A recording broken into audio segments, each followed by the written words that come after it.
Hello mommies! Welcome back to my mini vlog!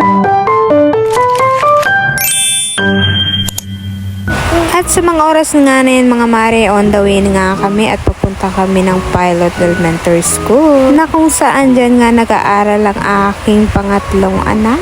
I mean mga mare, tatlo silang nag-aaral dyan, si Ate Jordana, si Kuya Kevin at itong si Kalin. And ayun mga mare, nung nakarating na nga kami sa school ay syempre agad-agad na nga kami pumasok dahil mas maaga, mas maganda. O diba, hindi naman halatang napaka-excited ng batang yarn. Paano ba naman mga mare?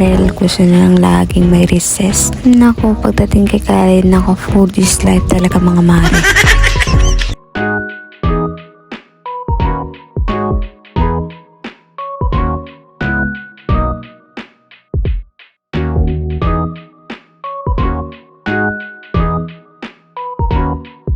And fast forward mga mare, at dito na nga pala kami sa room ni Khalid. So ayan, yan yung mga kasama niya, mga classmate niya. So tamang tingin lang siya sa akin mga mare, at naku, napapaisip na siguro at baka iiwan ko na naman daw.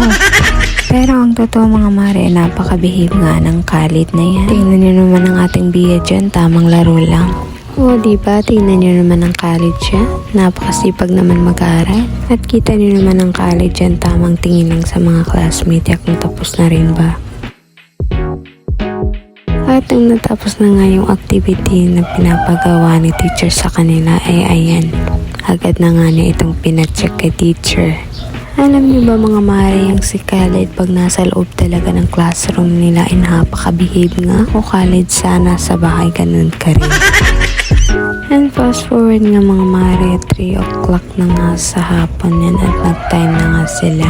Dahil paghapon talaga mga mare, yun talagang protocol sa school ng Pilot. And bawat teacher mga mare, meron talaga silang binigay na schedule of classes. Dahil kadalasan mga mare ay 4 o'clock pa nga lang ay umuulan na nga dito. Kaya kadalasan mga mare, maaga nilang pinapauwi ang mga estudyante. Dahil pagdating nga sa hapon, ako, napakalakas ng ulan.